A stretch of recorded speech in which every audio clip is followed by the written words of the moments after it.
L'chaim, l'chaim. L'chaim. Merci Igor, merci Joël. Qu'on puisse se voir pour de bonnes occasions, l'chaim, Bezrat Hashem. En plus, ce soir, c'est Yotet qui se lève. C'est le Rosh Hashanah de la Chassidut déjà qui commence ce soir. Donc, c'est un moment où on prend énormément de force pour toute l'année. Et donc, on se souhaite vraiment qu'on puisse se voir que pour de bonnes occasions, l'chaim, Bezrat Hashem. Ça commence. Ça commence. Alors bonsoir tout le monde, messieurs, mesdames et messieurs. Ce soir, on va parler donc de la place de la femme dans le judaïsme. C'est cette grande question qui s'est posée et qui a été placée au cours de ce soir.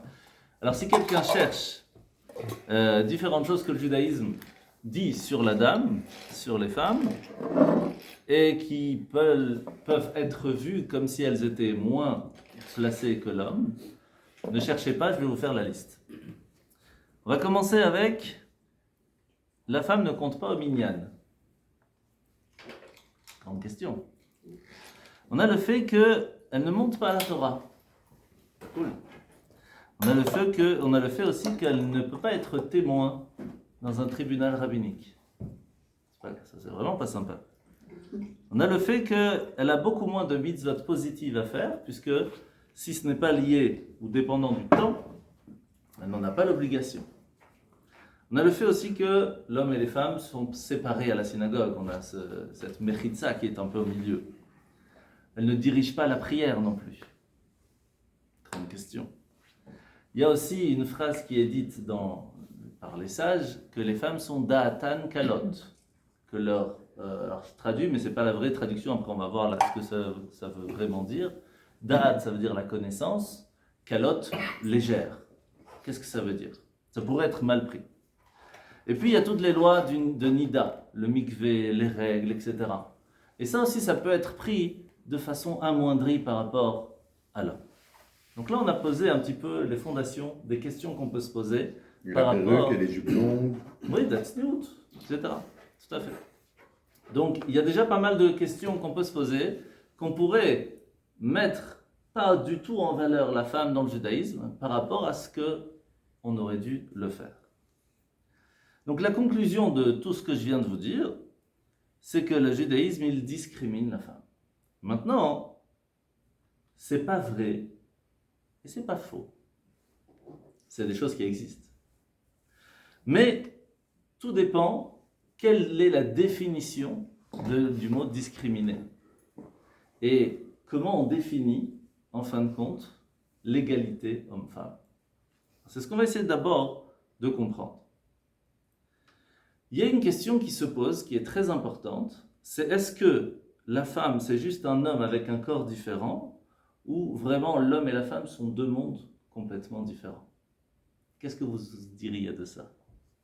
Alors tout le monde connaît les hommes viennent de Mars, les femmes viennent de Vénus, et on le voit bien, on est complètement différents, c'est pas juste le corps qui est différent. Et donc oui, le judaïsme va nous dire d'abord une petite base. L'homme et la femme sont totalement différents. Non, il n'y a pas un qui est supérieur à l'autre. Et oui, chacun a sa propre moitié qui va faire ensemble quelque chose de nouveau. Sur cette base, on va essayer de comprendre un petit peu plus qu'est-ce que ça veut dire. D'où vient l'obsession moderne aujourd'hui de ce que l'on appelle l'égalité? Qu'est-ce qui fait qu'aujourd'hui on se dit oui, mais on n'est pas égaux parce que moi j'ai ceci, toi t'as pas cela? D'où ça vient? En fait, il y a cette volonté de vouloir ressembler à l'autre. Mais pour quelle raison? Qui a décidé que le mot égalité veut dire même identité? Qui a décidé de ça? Est-ce que comme on est différent, alors on est automatiquement discriminé? Pas obligatoirement. Ça dépend. Qu'est-ce qui est central dans la vie? Et par rapport à ça, on peut dire si je suis égal ou non. Dans la société moderne, il y a ce qu'on appelle en hébreu la shavuot. Ça vient du mot shavé, qui veut dire l'égalité. Recherche de l'égalité, c'est devenu un dieu, c'est devenu une obsession. Mais qu'est-ce qui est au centre de tout ça? C'est le désir humain. C'est-à-dire qu'à partir du moment où je désire quelque chose, je dois l'avoir puisque je le veux. puisque je le veux et je dois l'avoir, si je ne l'ai pas, je me sens discriminé. Donc c'est le centre du monde aujourd'hui moderne, c'est la personne. Ce qui fait que si j'ai quelque chose que je n'ai pas, si j'ai une attente que je n'ai pas, automatiquement je me sens discriminé. Je suis embêté de ça. Sauf que si on regarde vraiment avec des yeux ouverts, ce n'est pas possible d'être égaux. Et je ne fais même pas la différence entre hommes et femmes, je fais de façon générale. Imaginons à la guerre. On doit tous maintenant partir être soldats. Qui va être choisi à faire telle bataille, telle mission, ou sur l'ordi, ou aller sur le front? Pourquoi on serait différent? Mais parce qu'on est différent. Il y en a qui ont plus de qualité dans l'organisation, d'autres qui ont déjà plus de qualité pour aller au front, d'autres qui ont plus de réflexion pour pouvoir organiser. Est-ce que ça veut dire qu'on est un moins bien que l'autre? Quel rapport? On ne parle pas ici d'égalité, on parle de mission. Il y a une mission qui est plus importante que l'individualité, qui fait que puisque pour la mission, ma plus grande force, elle est ici, donc je suis ici. Je ne suis pas moins bien que l'autre, je suis juste à ma place, là où je peux apporter le plus de force et de réussite à la mission solidaire d'être ensemble et de réussir ce que je dois et ce que nous, on doit faire. Donc là, on n'a pas un problème d'égalité, étant donné que notre individualité, elle est mise un petit peu de côté pour la mission. Ce qui fait que dans la Torah, le désir de chaque personne, ce n'est pas du tout le centre de la vie. La Torah ne nous dit pas ce que tu as envie, fais. Pas du tout. Il nous demande par contre une chose très importante. Il nous dit, chaque matin quand tu te lèves, pose-toi la question.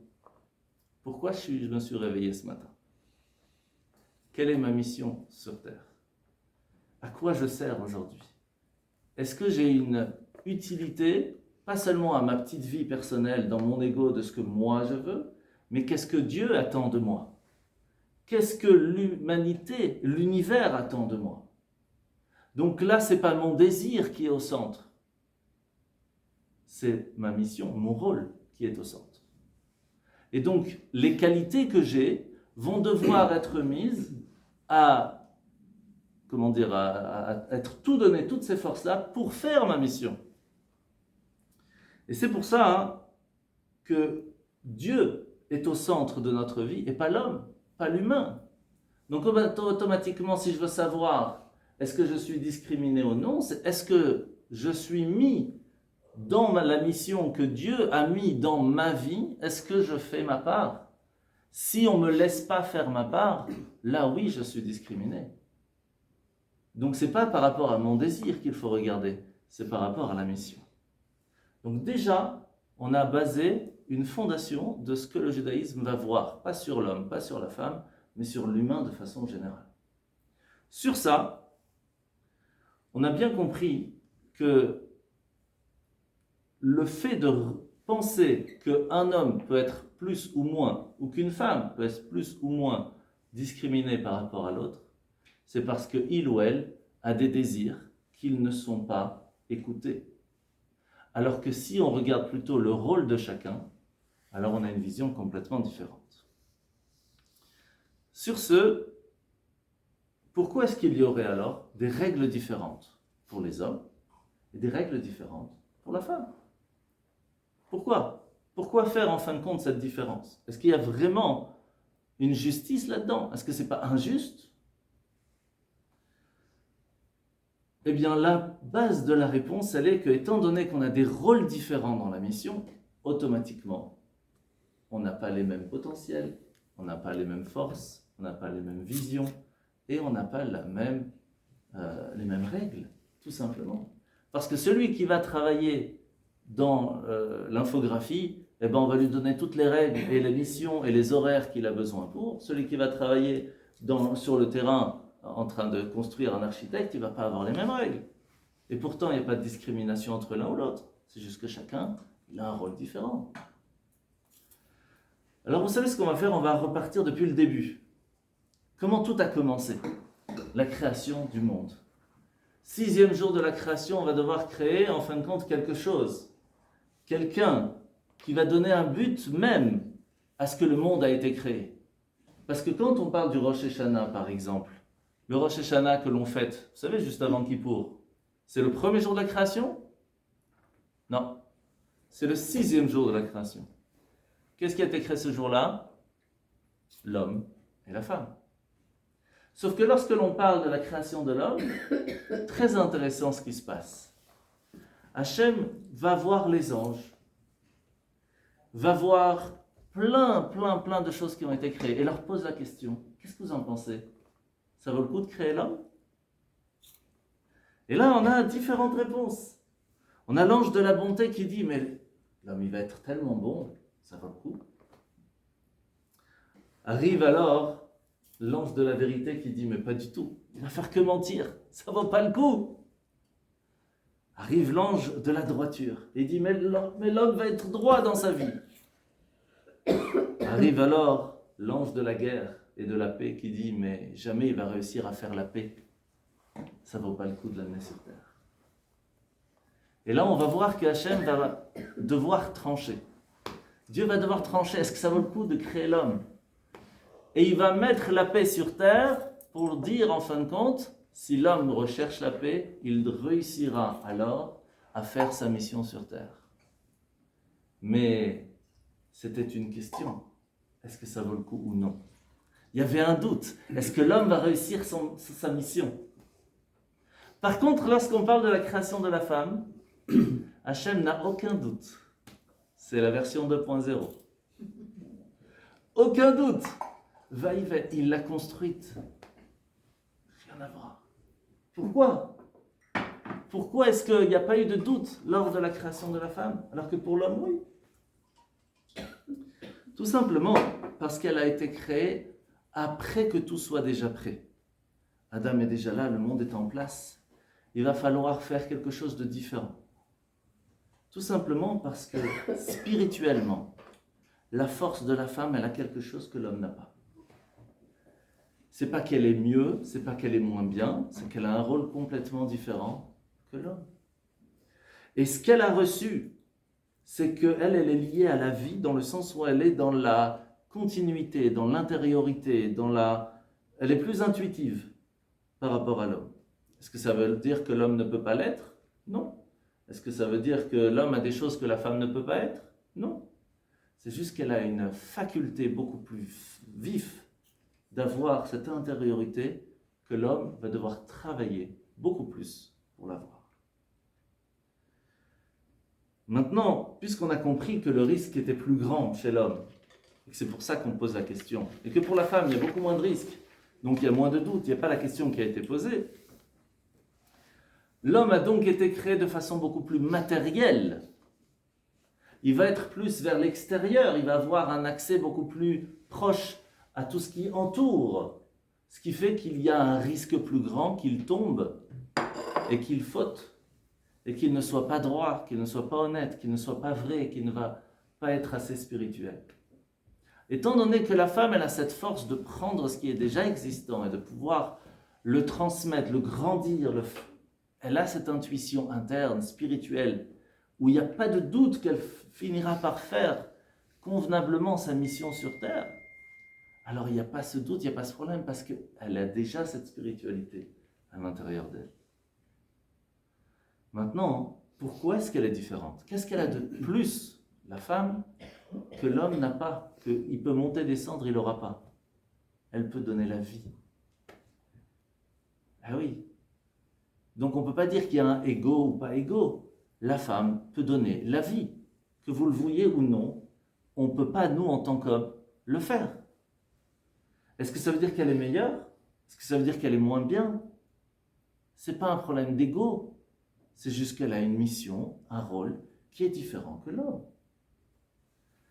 Par contre, cette force créatrice qu'elle a en elle, c'est tout son être. Ce qui veut dire qu'émotionnellement, elle est différente de l'homme. Spirituellement, elle est différente de l'homme. Et psychologiquement, vous êtes aussi différente de nous. Mais qu'est-ce que ça fait? Qu'est-ce que ça amène? Ben, vous savez quoi? Poser la question après une journée de travail où l'homme et la femme sont partis au travail, dans les mêmes horaires de travail. On arrive devant la porte. Posez la question à la femme, à quoi tu penses maintenant? À tout ce que j'ai à gérer encore quand je vais rentrer. Posez la question à l'homme, question, un bon canapé, une bonne bière. Il n'y a pas photo. Il n'y a pas photo. Ça marche plus comme ça. Ah non, ça marche plus comme ça. Ça marche comme ça? Tu t'es fait avoir alors. Ouais, ça marche plus comme ça. Il faut d'abord trouver une femme qui travaille. Hein. Ouais. On est d'accord. L'Echaim. Et qu'est-ce que ça Par montre? hasard, toutes les femmes qui sont là, elles travaillent toutes. Baruch Hashem. Qu'est-ce que ça montre? C'est inné, ça veut dire que vous le voyez ou non, c'est inné, c'est comme ça. Pourquoi c'est comme ça? Parce que l'homme est plus attaché au monde extérieur, parce qu'il a été créé de cette façon. Ce qui fait que quand il rentre à la maison, il a besoin de ce moment de recharger les batteries, parce qu'il a une bataille à l'extérieur. Alors que la femme, de façon intuitive, a été créée dans l'intériorité, dans la réflexion interne, ce qui fait qu'elle porte la vie.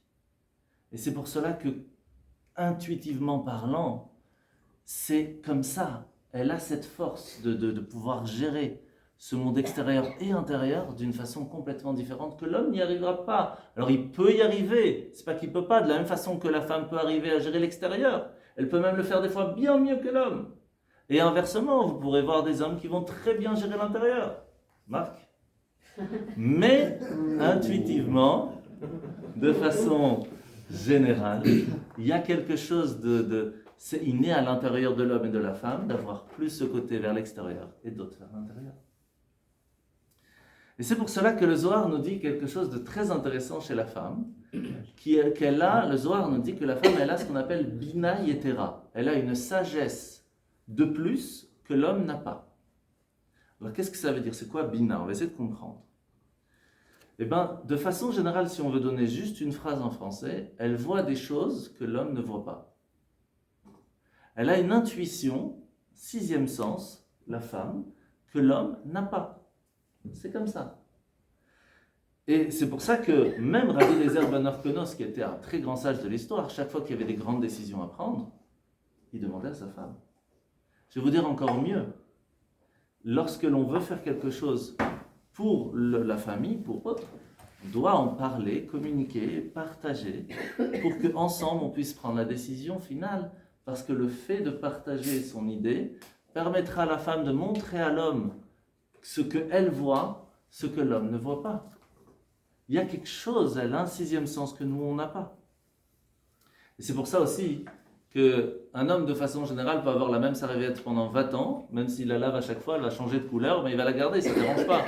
Alors qu'une femme, elle va changer, et s'il y a déjà une... Pourquoi? Parce que l'homme, il est pratique. Il faut que ça fonctionne. La femme, elle va beaucoup plus loin que ça. Elle va chercher l'harmonie, la beauté dans chaque chose. Et ça, c'est quelque chose qui est inné aussi. Et est-ce que ça veut dire qu'il y a un qui est meilleur, un qui n'est pas? C'est juste qu'on a une vision différente du monde. Un, il cherche le pratique, l'autre, il cherche l'harmonie, la beauté. Donc, est-ce que ça veut dire qu'il y a un meilleur ou pas? Non. C'est juste qu'on est différent. Le fait qu'on soit différent déjà dans la création fait que notre vision et notre façon d'agir est différente. Le fait de pouvoir partager, que l'un comprenne l'autre, permettra d'avoir beaucoup moins de soucis dans le couple. Parce qu'on va comprendre que l'autre est différent, donc on va accepter ça. Ça ne veut pas dire que l'autre ne doit pas changer, ne doit pas évoluer, et inversement des deux côtés. C'est juste que le fait d'en parler permettra à ce que l'autre va comprendre, va moins prendre que ce n'est pas contre lui ou contre elle, et le fait de le partager permettra alors de trouver une solution à deux. Et c'est pour ça que quand on dit que cette phrase que je vous avais dit tout à l'heure en hébreu, les femmes ont da'atan kalot, le da'at, la sagesse, la connaissance plutôt, elle est plus légère. C'est pas plus légère, elle est plus flexible. Un homme, il est de façon générale, c'est cadré. On ouvre une boîte, on gère le souci, on ferme la boîte, on va chercher une autre. Si je suis en train de faire un truc et qu'on me parle d'autre chose, j'y arrive pas. Laisse-moi finir ce que je finis, je ferme la boîte, j'ouvre la deuxième, on en discute. Et alors on essaye d'écouter pour faire plaisir à madame mais en fait, on n'écoute pas vraiment parce qu'on n'a pas fermé la boîte. C'est du vécu, ça? C'est du vécu à 100%. Et c'est pour ça que le fait de réussir à expliquer ça en lui disant je t'entends, mais je t'écoute pas. Parce que c'est pas que je veux pas, c'est que je suis en train de faire autre chose en fait. C'est pas contre toi, je suis comme ça. Alors je veux bien faire un effort, je ferme l'ordi, j'éteins, je mets mon téléphone, ok, je ferme, j'ouvre, c'est parti. Mais ça prend du temps. On est moins flexible de ce côté-là. Est-ce que ça veut dire qu'on est meilleur? Sur certaines choses, on pourrait dire oui, dans le sens où on est plus concentré. Mais est-ce qu'on est meilleur dans le sens où on peut faire plusieurs choses? Non. Donc c'est pas meilleur ou pas meilleur. On est juste différent. Ok? Je vais vous poser une autre question. Imaginez que l'homme va rentrer à la maison et va dire oh, je vois que tu es fatigué, va te reposer, je gère. Elle va être à côté en train de souffler, on est d'accord?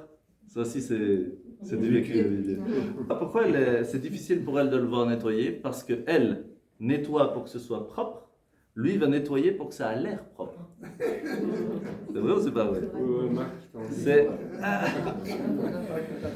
Pourquoi devoir tirer le canapé? On ne le voit pas ce qu'il y a derrière. Qu'est-ce que tu m'embêtes avec ça? C'est des choses... C'est pas spécialement mauvais ou moins bien, c'est juste qu'on a une vision différente. Est-ce que ça veut dire que l'homme ne peut pas arriver à ce niveau-là de vision, de recherche? Bien sûr qu'il peut. Est-ce que ça veut dire que la femme, elle ne peut pas arriver au niveau de l'homme dans différentes choses? Bien sûr qu'elle peut. Mais de façon intuitive, dans sa création, elle a plus de facilité dans ça, et lui, il a plus de facilité dans l'autre. Et c'est pour ça que le fait d'être différent, le fait de ne pas être pareil, ne veut pas du tout dire qu'on est inégaux. Je vous donne un exemple très simple. On vient samedi à la synagogue. Il y a le Cohen, le premier qui monte. Est-ce qu'on est discriminé parce qu'il est le premier? Non, il est Cohen. Il est Cohen, il est né Cohen, il a quelque chose en plus que nous on n'a pas. Est-ce que ça veut dire qu'il a plus de chance? Je peux vous assurer qu'en tant que Cohen, on a beaucoup de responsabilités que pas tout le monde serait prêt à prendre. On ne peut pas faire ce qu'on veut comme on veut, on ne peut pas se marier avec qui on veut, on est obligé d'être pur à tout moment parce que si ma chère vient, on doit aller au temple. C'est pas du tout facile. Donc on n'est pas du tout touché par le fait que le Cohen y monte premier parce que il est Cohen. Lévi, la même chose, on est d'accord, Sémi? On n'est pas du tout, entre guillemets, jaloux, discriminé. On a la chance d'être Lévi, mais ça vient avec ses responsabilités aussi. Un juge, il a des obligations qui sont très précises. Il ne peut pas faire ce qu'il veut comme il veut. Eh bien, un juif aussi, il a des obligations. On ne peut pas manger ce qu'on veut, comme on veut, on ne peut pas s'habiller. Un homme et une femme, chacun a ses propres obligations, son propre rôle. Et il n'y a pas un meilleur que l'autre. C'est ça qu'il faut réussir à bien comprendre, ce que le judaïsme vient nous dire par rapport à ces différences. Et donc, c'est pour cela que, ça c'est aussi très important, c'est ça qui va nous amener à donner les réponses pour le reste.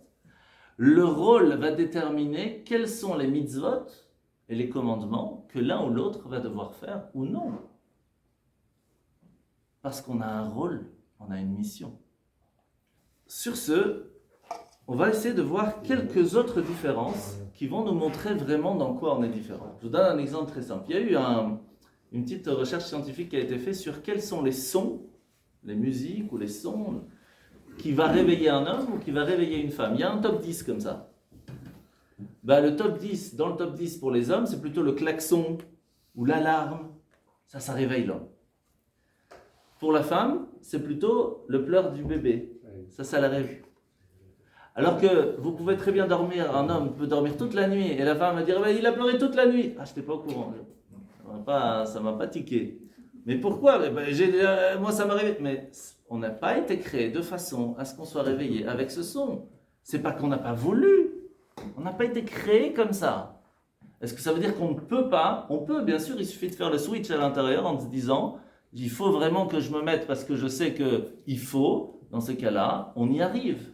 Mais étant donné que ce n'est pas automatique, il y a un vrai travail à faire pour y arriver. Et inversement pour l'autre, ce n'est pas automatique, il y a un travail à faire.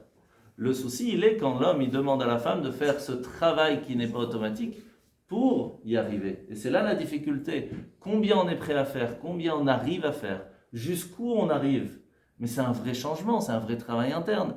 Et même si on y arrive, le fait que ce n'est pas automatisé, on revient. La nature revient au galop. Donc c'est un travail qui est constant. Et ça, c'est important des deux côtés de le comprendre. Donc pour résumer, la sensibilité de la femme, le fait qu'elle est dans le don de la vie, dans le don du soin envers l'autre, etc., va faire que l'enfant qui a besoin d'elle va la réveiller beaucoup plus que l'homme. Dans la vision des couleurs, est-ce qu'il y a une différence entre l'homme et la femme? Eh bien, scientifiquement parlant, il y a des nuances qui sont beaucoup plus visibles chez la femme que sur l'homme. Même le daltonisme, il y a 80% plus de daltoniens chez les hommes que chez les femmes. Et pourquoi ça? Ben, quand vous voyez un mur blanc, nous on le voit blanc. Non, c'est blanc cassé crème ivoire. C'est blanc. Mais pourquoi? Mais parce que c'est pas de la poésie. Ses yeux, ils voient quelque chose que nous ne voyons pas. Et pourquoi elles ont ce sens différent de nous? Tout simplement parce qu'elles ont un rôle différent à faire. Donc elles ont besoin de ce potentiel, de ces qualités-là, que nous, on a moins besoin. Est-ce que ça veut dire qu'on ne peut pas y arriver? Il y a des hommes extraordinaires qui arrivent à voir ces nuances. Et d'autres qui n'y arrivent pas. Mais de façon générale, la mission, le rôle, le potentiel qui a été donné depuis la création de la femme a été donné avec ces qualités que ne va pas avoir l'homme. Est-ce que le cerveau est différent? C'est le même cerveau, mais scientifiquement parlant, vous avez déjà vu qu'on n'utilise pas exactement de la même façon le cerveau. Côté droit, côté gauche, plus un peu par-ci, un peu par-là. Est-ce que ça veut dire qu'on ne peut pas utiliser l'autre côté? Bien sûr qu'on peut. C'est un travail différent. C'est un travail de mémoire, un travail de réflexion. Intuitivement, on n'utilise pas les mêmes parties du cerveau. Les femmes sont plus connectées à la partie émotionnelle, pensée, parole, etc. Alors que l'homme, il est plus compartimenté. On en avait parlé tout à l'heure. Et il y a un compartiment que l'homme a et que la femme, de façon générale, elle n'a pas. C'est ce qu'on appelle le nothing box. Vous connaissez? C'est une boîte où dedans, il n'y a rien du tout. Tu fais quoi? Rien. Ça, nous, on a ça. On sait faire. Mais les femmes, c'est plus dur. Parce que ça cogite tout le temps, il y a tout le temps. Et tu le veuilles ou que tu ne veuilles pas, on a cette box. C'est comme ça. Est-ce que ça veut dire que l'un ne peut pas l'avoir? Bien sûr que tout le monde peut avoir l'un ou l'autre. Mais de façon, déjà dans la création, c'est écrit. Alors c'est pour ça que la nature profonde de l'homme a été créée sur base de la chokhma. La chokhma, de façon générale, on traduit ça par chacham. Chacham, c'est un sage, un intelligent. Sauf que le mot chokhma, en fait, c'est une pointe de sagesse. C'est une théorie, c'est une base. Qui c'est qui va développer cette sagesse? En hébreu, on appelle ça la bina, le développement de la compréhension. Et c'est qui le Zohar qui dit qu'il y a la bina? C'est la femme. La femme a ce développement de réussir à développer l'idée de façon beaucoup plus concrète. Quand est-ce qu'on arrive à la connexion de l'homme et la femme ensemble? Quand est-ce que la première fois qu'on utilise le mot connaissance, qui veut dire connexion entre la théorie et le développement, c'est quand Adam et Chava se marient. Adam, yada et Chava. Adam va connaître Chava et ça va amener un enfant, dans le sens où il y a une connexion profonde de communication entre les deux pour réussir à ce qu'ensemble on puisse amener quelque chose de nouveau. Et ça, à l'intérieur de nous, on a tout. On a le se dire, j'ai chopé l'idée, je vais développer l'idée, je vais le mettre dans l'action. Donc on a les trois. On les a les trois.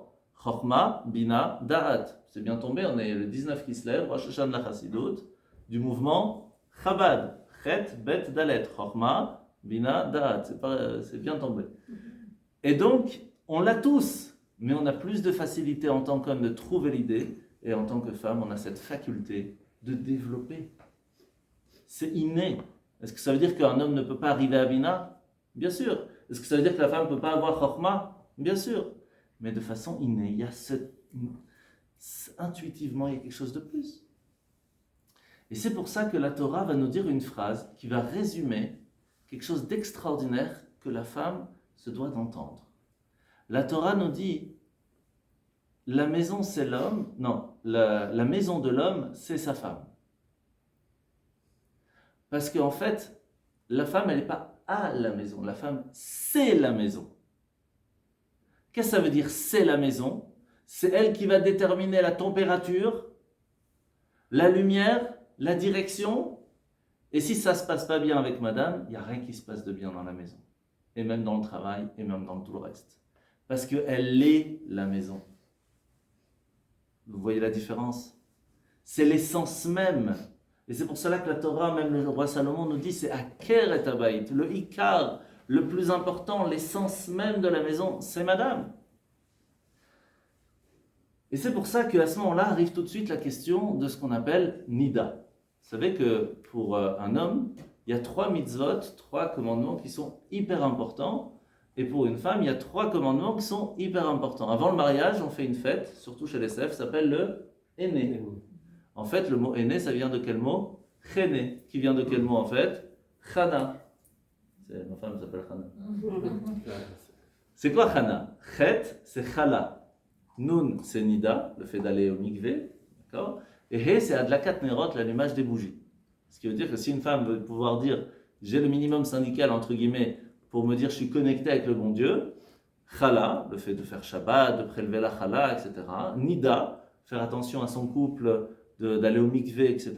Et d'allumer les bougies. C'est vraiment la base même du rôle essentiel que Hachem a transmis à la femme pour pouvoir se connecter avec Dieu. Et c'est quoi les trois minimums syndicaux pour le bonhomme? Tout se résume en un mot. Shabbat. Shin pour Shabbat. Bet, Brit Mila, circoncision. Quand on dit circoncision, c'est aussi faire attention à son mariage. Et Tav, c'est Tefillin. C'est quoi Tefillin? C'est la Tfila, la prière, se connecter avec le bon Dieu. Et en fait, les 3 de la femme et les 3 de l'homme sont totalement liés. Parce que Shabbat, c'est quoi? C'est Chala. Brit Mila, c'est Nida. Et quand elle prie, madame, quand elle allume les bougies, l'homme il prie quand il met les téphilines. Donc en fait, c'est vraiment les 3 qui sont liés, mais chacun il a un rôle différent. Est-ce qu'il y a un meilleur que l'autre? Non. Mais le souci, et c'est ça une grande question qui se pose souvent, c'est qu'on dit quand une femme elle a ses règles, ou qu'elle n'est pas encore allée au mikvé, elle est tméa. Traduction littérale en français, impure. Mais en fait, c'est une traduction française. Ça ne veut pas du tout dire ça. Qu'est-ce que ça veut dire alors? Il y a quelque chose chez la femme qu'on a vu tout à l'heure que l'homme n'a pas. C'est la possibilité de la création de la vie. Vous pouvez amener des enfants. Ça, l'homme, il ne pourra pas l'avoir. Ce qui fait qu'elle a à l'intérieur d'elle la possibilité de créer la vie. Qu'est-ce qui se passe quand il y a une perte de potentiel de vie? Il y a un vide qui se crée. Ce vide, émotionnellement, psychologiquement, physiquement parlant, c'est très difficile. Et c'est pour cela que la Torah protège la femme en lui disant « Tu as besoin de recharger tes batteries spirituelles parce que tu as ce besoin. » Le problème, c'est que nous, on ne voit pas ça. Spirituellement, est-ce que l'on voit? Imaginez qu'il y a 150 ans, on vous aurait dit « Tu sais quoi, là, sur le tapis, il y a 10 000 microbes qui se baladent. » Qu'est-ce que tu me racontes? Il n'y a rien du tout. Prends le microscope et tu vas te rendre compte de ça. Bon, ici c'est clean. Hein. Ouais. Mais de façon générale, on peut trouver ça. Mais est-ce qu'aujourd'hui on a trouvé un microscope qui permet de voir l'aura de sainteté et de spiritualité qui se trouve de nous? Est-ce que ça existe? Sachez que ça existe. Et ils ont fait déjà des tests scientifiques pour aller chercher. Tu sais quoi, tu as le livre ici, tu pourras aller voir tout à l'heure, où on voit les images des différentes couleurs qui peuvent se trouver autour d'une personne lorsqu'elle a mis les téphilines, lorsqu'elle n'a pas mis les téphilines. Extraordinaire. Mais le problème, c'est qu'on ne le voit pas, on ne le comprend pas. La Torah nous dit, il y a un manque de vie. Il faut l'aider à recharger ses batteries. Pour cela, il faut qu'elle, physiquement parlant, qu'elle prenne le temps de se reconstruire. Prendre le temps après, spirituellement, psychologiquement, de retrouver son mari d'une façon différente, en parlant, en communiquant, et pas physiquement, pour qu'après, il y ait une sorte de remariage le jour du mikvé, et là, la connexion est complètement différente, parce qu'il y a une recharge de batterie qui s'est faite, spirituellement parlant, physiquement parlant, émotionnellement parlant et psychologiquement parlant. Et ça, c'est quelque chose d'extraordinaire qu'on doit garder en tête, c'est que la Torah protège la femme. Énormément, parce que c'est important pour elle de prendre ce temps. Mais comme l'homme, il ne peut pas comprendre que la femme a besoin de ce temps, alors il oblige l'homme et la femme à se séparer physiquement pour donner le temps au temps, tout simplement. Et c'est pour cela qu'il y a cette base de non-toucher, etc., de distance dans le couple. Mais elle n'est pas faite pour embêter, elle est faite pour reconstruire, pour recharger les batteries. Et c'est pour ça que le mikvé, c'est pas quelque chose, c'est pas une baignoire. Vous pouvez vous tremper dans tout l'eau du monde, ça sera jamais comme le mikvé. C'est quoi le mikvé? C'est de l'eau de pluie qui n'a jamais été touchée par l'humain. Ça vient directement du ciel. C'est une eau qui est pure.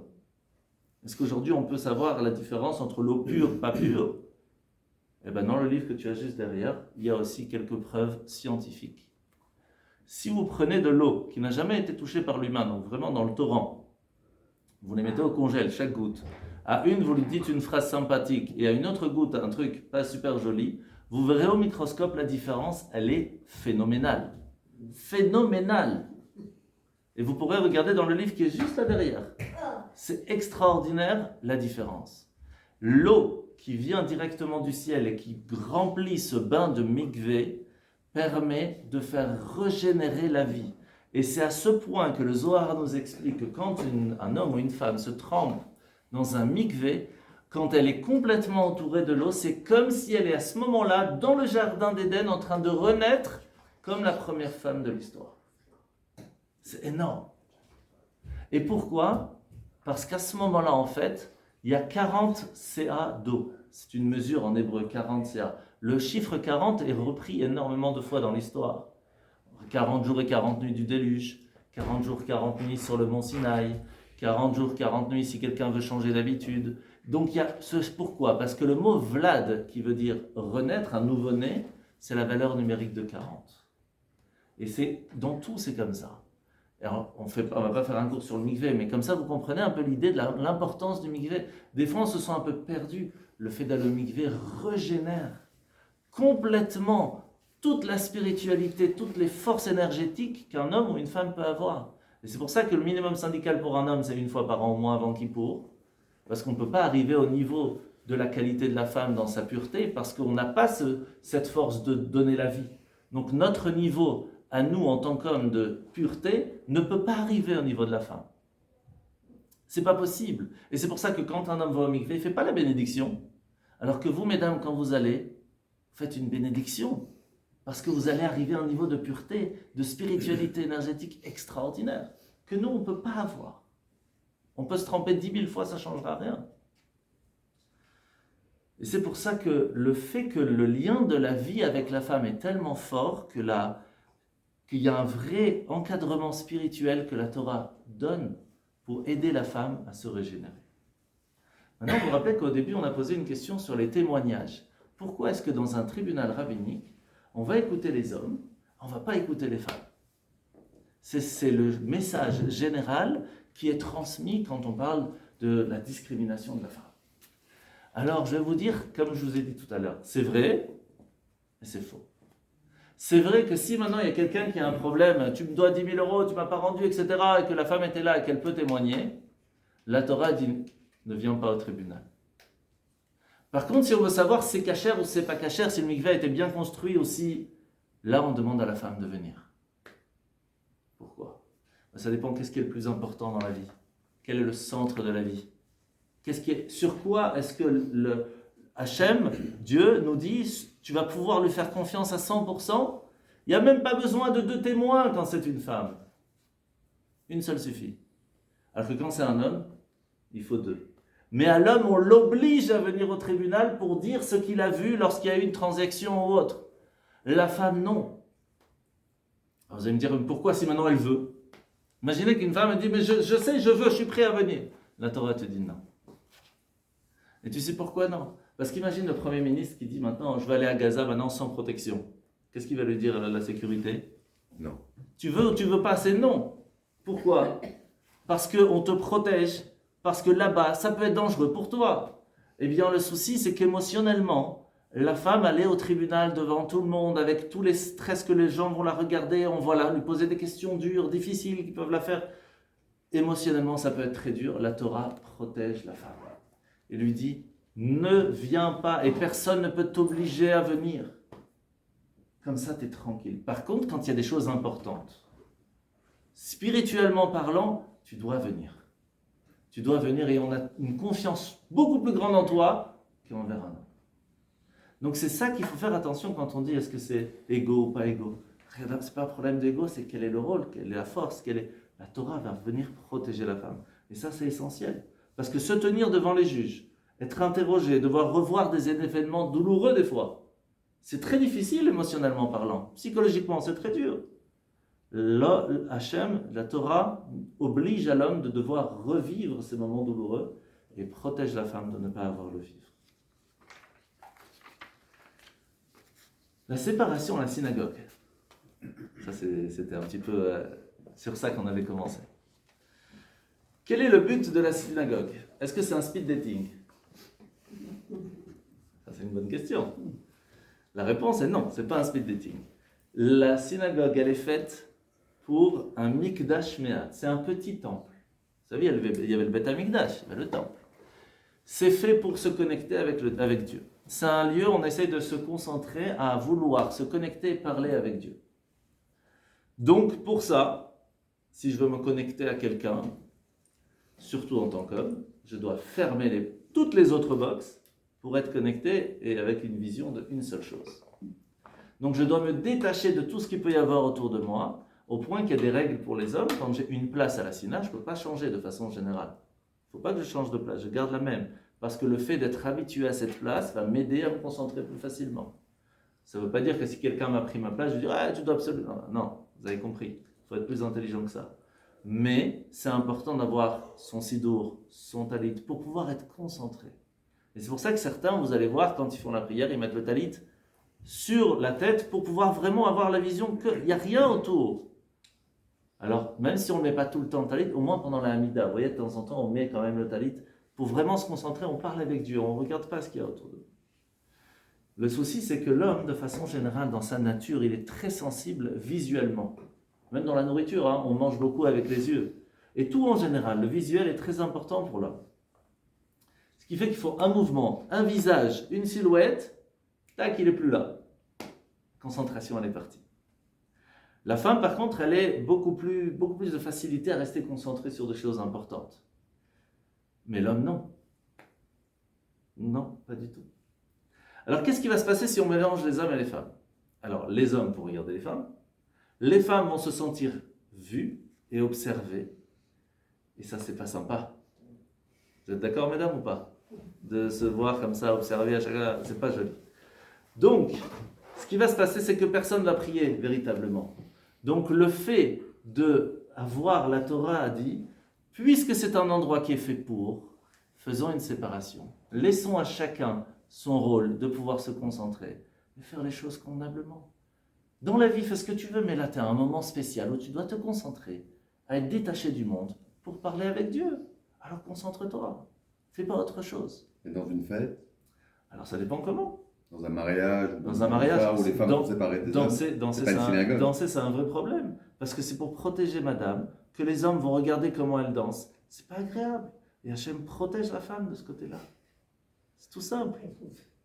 Mais malheureusement, on ne se rend pas compte que ça peut faire mal. Et il y en a certaines qui vont vouloir être regardées. Ça, c'est vrai aussi. Mais la Torah protège. Parce que malheureusement, ce qui se passe, c'est que on se dit, ouais, mais moi je vais y arriver, moi je vais réussir. Mais ce n'est pas le cas de tout le monde. Et le fait d'avoir vu l'un, l'autre, tac-tac, ça peut attirer à amener des problèmes.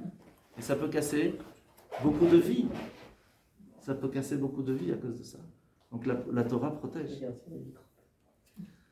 Et c'est pour cela que quand on dit, vous savez, quand on veut dire à quelqu'un ou quelque chose, il est saint. Par exemple, on veut sanctifier le Shabbat. On fait le Kiddush. C'est quoi la traduction du mot Kiddush? Sainteté. Kadosh. C'est quoi Kadosh? Sainteté. Mais la véritable traduction du mot Kadosh n'est pas sainteté. C'est séparer. Le Kiddush sépare entre la semaine et le Shabbat. La sainteté du mariage, comment on appelle le mariage en hébreu? Les Kiddushin. Quand on se marie avec sa femme, on est Mekadesh Ota. On la sanctifie. Mais la vraie traduction, c'est quoi? on se sépare, nous et sa femme, pour être que nous deux et personne d'autre. Donc on se sépare des autres possibilités de contact. Et c'est ça la sainteté. C'est réussir à se séparer pour pouvoir être concentré à une chose plus belle, à un rôle et une mission plus grande. Donc la séparation n'est pas une barrière, c'est la protection de la qualité. Et c'est pour ça que, de façon générale, il y a une phrase qui est souvent dite, c'est que la synagogue elle a plus été faite pour les hommes que pour les femmes. Est-ce que c'est vrai, oui ou non? La réponse est vrai. Mais 100%. Qu'est-ce qu'on a dit tout à l'heure? La femme, est-ce qu'elle a l'obligation d'aller à la synagogue? Elle est connectée. Est-ce qu'elle est obligée de mettre les téphilines? Mais elle n'a pas besoin. Alors, c'est quoi la différence? C'est ça. C'est quoi la différence? Vous connaissez l'histoire du don de la Torah? Quand on a reçu la Torah, qu'est-ce qui s'est passé à ce moment-là? Moshe, il monte au Mont Sinaï. Combien de jours il reste là-bas? 40 jours, on a bien parlé tout à l'heure. 40 jours, 40 nuits. Sauf que, à la fin du 39e jour, ils avaient mal compté. Et les hommes, ils ont commencé à dire, on a perdu notre intermédiaire entre nous et Dieu. C'est fini, il ne va pas revenir. Il faut qu'on trouve un nouvel intermédiaire entre nous et Dieu. Faisons un veau d'or. Je vous l'ai fait en raccourci. Alors Aaron à Cohen, le grand prêtre, très intelligent, il leur dit, tu sais quoi, pour faire un veau d'or, il faut de l'or. Va demander aux dames qui vous donnent les bijoux. Ils sont partis voir leurs femmes. Qu'est-ce qu'ils leur ont dit, les femmes? N'importe quoi, on n'a pas besoin d'intermédiaire entre nous et Dieu, on peut très bien lui parler direct, qu'est-ce que tu nous embêtes? Alors ils sont rentrés, ils ont pris eux leurs propres bijoux, les hommes, parce qu'à les modes égyptiennes, ils avaient des colliers, des boucles d'oreilles, etc., pour faire le veau d'or. À ce moment-là, les femmes ont gagné que sans intermédiaire, sans kippa, sans talit, sans téphiline, sans synagogue, ils peuvent parler avec Dieu. Ils n'ont pas besoin de tout ça. L'homme, il a un devoir et un besoin de ça pour y arriver. C'est ça la différence. Donc, est-ce que c'est une discrimination? Mais pas du tout. On a, nous, des devoirs et des besoins que la femme n'a pas. Et c'est pour ça que ce n'est pas un problème d'ego ou autre. Maintenant, la question, elle est, et c'est ça ce qui s'est passé juste après, c'est que certains hommes ont dit, non mais les femmes, ils n'ont pas voulu donner leurs bijoux. Tu sais pourquoi? Parce qu'ils voulaient les garder pour elles. Qu'est-ce qui s'est passé quand il y a eu la construction du temple? Moshe, il a dit aux hommes et aux femmes, amenez-nous de l'or pour qu'on puisse construire le temple. Vous savez qui a été les premières à donner? Les femmes. Donc quand c'est pour des choses spirituelles, elles ont cette intuition de savoir où il faut partager, donner. Elles ont ça de façon, c'est ancré en eux. Ce qui n'est pas le cas chez nous. Et c'est pour ça que c'est important de poser la question, de partager, de communiquer. Parce que c'est à l'intérieur d'eux. Et c'est pour cela qu'il y a une grande question, je ne vous l'ai pas dit au début, mais qui est très forte et que vous allez sûrement, quelqu'un va vous la poser un jour. Mais tous les matins, on fait une bénédiction qui est très spéciale. Tous les matins, mesdames, vous n'allez pas kiffer, hein, je vous le dis à l'avance. Tous les matins, les hommes disent la bénédiction, merci Dieu de ne pas m'avoir fait femme. C'est pas cool, on est d'accord. Bon, gardez en tête que je vais vous expliquer. Que dit la femme tous les matins? Merci Dieu de m'avoir fait femme. Non. De m'avoir fait comme ta volonté. Alors maintenant, on doit expliquer qu'est-ce que ça veut dire.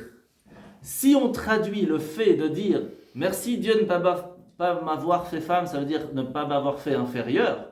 C'est comme ça qu'on le traduit. Et c'est pour ça que ça paraît tellement mauvais. Et c'est pour ça qu'on traduit alors pour la femme, pour lui donner quelque chose, on lui dit, dis alors que tu m'as fait comme ta volonté. Mais maintenant qu'on a compris que le rôle de chacun est différent, vous allez comprendre quelle est la traduction de cette prière. En fait,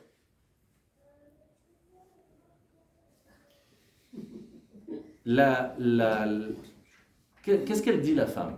Elle dit, qu'est-ce que dit l'homme? Il dit, merci à Dieu de ne pas m'avoir fait femme. Pourquoi? Parce qu'il est en train de dire, merci de m'avoir donné un type de mission différent, avec une mission de mitzvot particulière, plus difficile, plus nombreuse, qui sont adaptées à ma nature. Parce que le souci, il est qu'en tant qu'homme, on a beaucoup plus de choses à faire. Donc on a plus de défis. le fait d'avoir plus de défis peut nous donner plus de récompenses, entre guillemets. Donc on lui dit, merci Hachem que tu m'as donné exactement les forces et le potentiel que je dois avoir pour la nature dont tu m'as créé.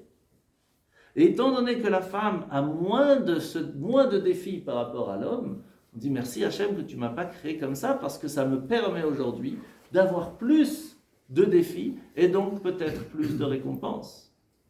Mais est-ce qu'on en arrive à faire ces défis-là? Rarement. Et c'est pour ça que on a besoin de beaucoup plus de câbles, de mitzvot pour pouvoir se connecter avec Dieu. La femme, par contre, qu'est-ce qu'elle dit? Chez Asani Kirtsono, tu m'as fait selon ta volonté. Rappelez-vous qu'est-ce qu'on a dit dans la création de la femme? Elle a été créée en mode 2.0. Donc on n'est pas en train de dire je ne suis pas fait comme l'homme, ou en tant que... Tu m'as fait exactement selon ta volonté pour me donner la mission et tout le potentiel nécessaire pour réussir à faire ma mission sur Terre.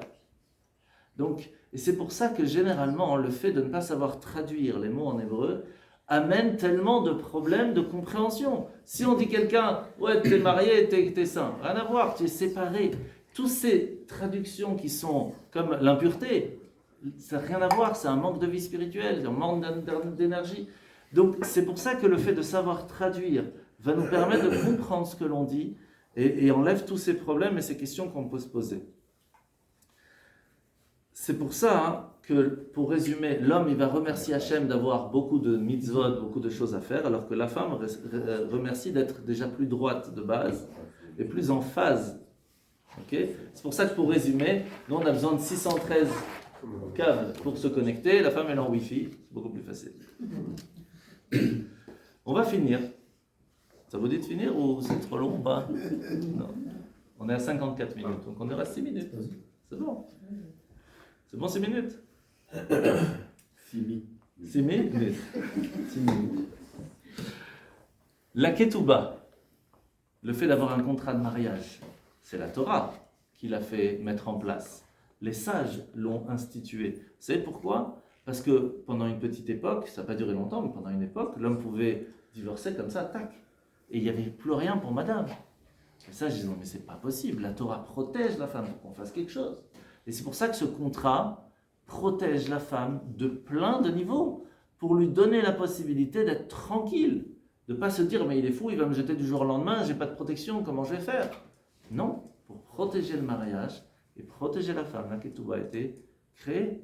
Et c'est pour ça que le Ramban nous dit, Rambam, Rabbi Moshe ben Maimon, dit l'homme doit honorer sa femme plus que lui-même et l'aimer comme lui-même. Pas mal. Maintenant, je vais vite parce qu'il ne nous reste pas longtemps. Ça, on ne va pas faire. On ne peut pas tout faire. Donc on va finir très rapidement avec les grandes femmes de l'histoire. Et quels sont les messages que ces femmes nous montrent, que les hommes peuvent aussi peut-être arriver à ça, et l'ont montré à travers l'histoire, et que les femmes nous ont montré comment elles ont réussi des fois à faire bien mieux que les hommes. Écoutez bien. Lorsque Abraham et Sarah discutent, Sarah dit à son mari, tu sais, je remarque quelque chose que tu ne remarques pas. Tu es dans ton monde spirituel, c'est très bien, c'est magnifique, mais moi je vois que Ishmaël, qui est à côté de Yitzhak, c'est dangereux. L'influence que Ishmaël amène à Yitzhak, c'est pas bon. Tu le jettes de la maison. C'est mon fils. C'est vrai. Mais pour la vie d'Yitzhak, tu dois le mettre dehors. On le réduire. C'est pas évident. On est d'accord, c'est pas évident. En plus, pour quelqu'un comme Abraham, qui était un homme de bonté, mais extraordinaire. Qu'est-ce que Dieu lui dit? Ce que Sarah te dit, écoute sa voix. Elle a une vision, une clarté d'esprit que l'homme n'a pas. Yitzhak et Rivka sont mariés. Donc l'enfant de Abraham et Yitzhak. Rivka va voir que Yitzhak va voir que son mari Yitzhak veut donner la bénédiction à qui? À Esav, qui est criminel. Et il se dit, mais il a quand même un beau potentiel, il y a un bon fond, si je lui donne la bénédiction, peut-être il va évoluer. Hein? C'est surtout les nez. Oui, mais il savait très bien qu'il n'était pas quelqu'un de bien, il faut pas, c'est Yitzhak qu'on parle. Hein? Mais il se dit, il a un bon fond, il y a un vrai potentiel, s'il donne ce potentiel dans mon truc, il peut être mieux que Yaakov. Et c'était peut-être possible. Mais Rivka dit non. Non. C'est beau d'avoir un potentiel, mais celui qui travaille son potentiel, même petit, peut être beaucoup mieux que celui qui a beaucoup de potentiel qui ne le travaille pas. Et c'est comme ça qu'elle va faire changer que c'est Yaakov qui reçoit la bénédiction. Rachel, extraordinaire, elle voit que son mari va être donné à sa sœur. Qu'est-ce qu'elle fait? Elle va voir sa sœur et dit, je vais te donner tous les codes secrets pour que tu puisses te marier avec mon mari. D'où ça vient cette force? Qu'est-ce que ça a amené? Le fait de ne pas être jaloux, que quand on est sorti d'Israël parce qu'on a été en exil, le temple a été détruit, Moshe, Avraham, Yitzhak, Yaakov, tous les prophètes, ils prient à Dieu, sauve ton peuple. Hachem dit, je suis trop jaloux. Il se prosterne devant des statues, il pense plus à l'argent et à l'honneur qu'à moi. Il n'y a pas un homme de toute l'histoire de l'humanité qui a réussi à faire changer Dieu de vision. Une femme, Rachel, elle dit à Hachem, mais tu ne te rends pas compte? Tu es jaloux parce qu'il se prosterne devant de l'argent, devant des statues. Moi, je n'ai pas été jaloux de ma sœur, qu'est-ce que tu me parles de jaloux? Ça l'a calmé. Quand femme veut, Dieu veut. Vous connaissez ça? C'est énorme. Combien elles nous apprennent comment il faut faire les choses convenablement. Après, on a bien sûr Myriam. Myriam, c'est la sœur de Myriam, la sœur de Moshe. Allez, ouais. C'est ça. Elle vient nous apprendre l'espoir. Extraordinaire, les femmes qui sortent d'Égypte. Les hommes, quand ils sortent d'Égypte, ils sortent avec quoi? Ils vont chercher l'oseille, les pierres, les diamants, les trucs. Qu'est-ce qu'ils vont faire, les femmes? Ils vont chercher des tambourins, des pianos, des harpes, tout ce que tu veux. Pourquoi? Parce qu'ils savent qu'à un certain moment, elles savent qu'on va pouvoir danser, chanter parce qu'on va sortir d'Égypte vraiment à 100%. Alors elles pensent à quoi? Elles pensent au futur. Elles vont beaucoup plus loin que nous. On pense non, on a besoin d'oseille. Ils pensent beaucoup plus loin. Elles voient l'espoir déjà devant. Ça, c'est quelque chose qu'elles nous apprennent. Dvorah. Vous avez entendu parler de Dvorah? Pas l'abeille. Dvorah, c'était une prophétesse extraordinaire. C'était elle qui jugeait le peuple. Quand quelqu'un avait une question, on n'allait pas voir les grands rabbins, on allait voir Dvorah. C'était à l'extérieur. Vous savez pourquoi elle était à l'extérieur? Elle n'avait pas son propre tribunal. Elle avait fait exprès. Elle était sous un palmier. Parce qu'il y a une loi dans la Torah qui dit qu'un homme et une femme qui ne sont pas mari et femme ne peuvent pas être dans la même pièce avec la porte fermée.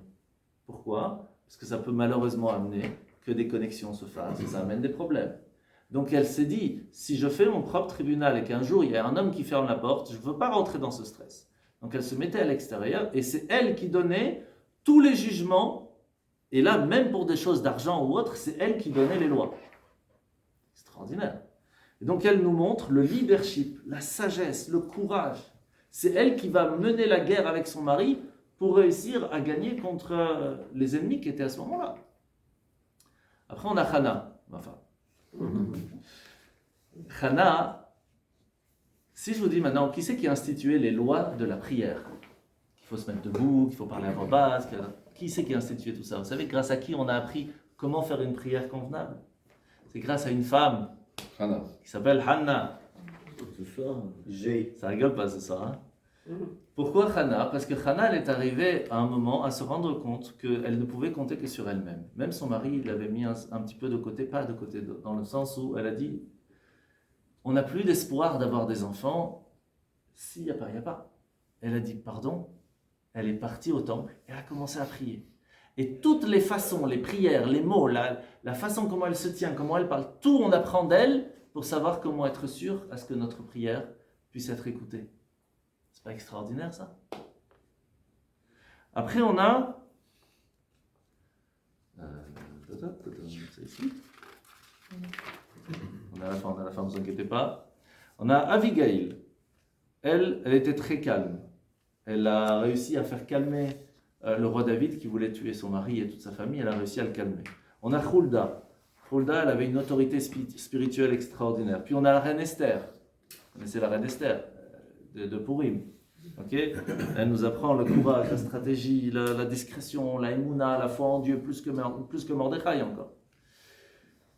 Et puis on a maintenant la fête de Hanouka qui arrive. Et Igor m'avait dit qu'il fallait finir avec l'histoire de Hanouka. C'est ça que tu m'avais dit. Hein? Et comment s'appelle la femme spécifique à Hanouka? Alors il y a Hana aussi, c'est vrai. Mais il y a une autre qui s'appelle Yehudit. Vous avez entendu parler d'elle? sûrement, Agané vous a dû apprendre, Yehudit et Holoferne. Ça vous dit rien? La prof d'hébreu, là, l'ennemi Yehudi. Voilà.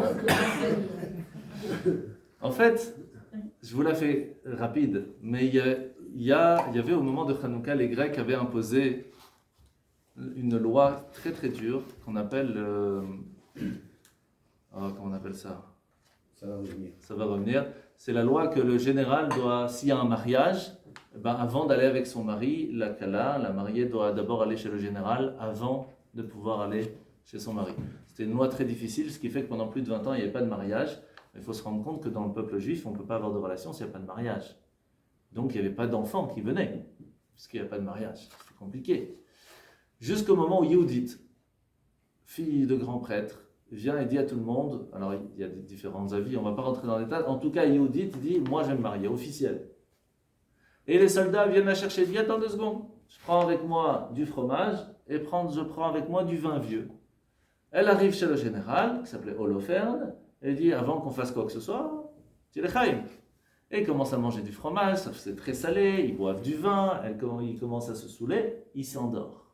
Elle prend son épée, elle lui coupe la tête, elle le met dans son sac, et elle rentre dans la ville là-bas, et elle montre ça à la rébellion. Et c'est comme ça que grâce à elle, on va gagner une des plus grandes batailles de Hanouka.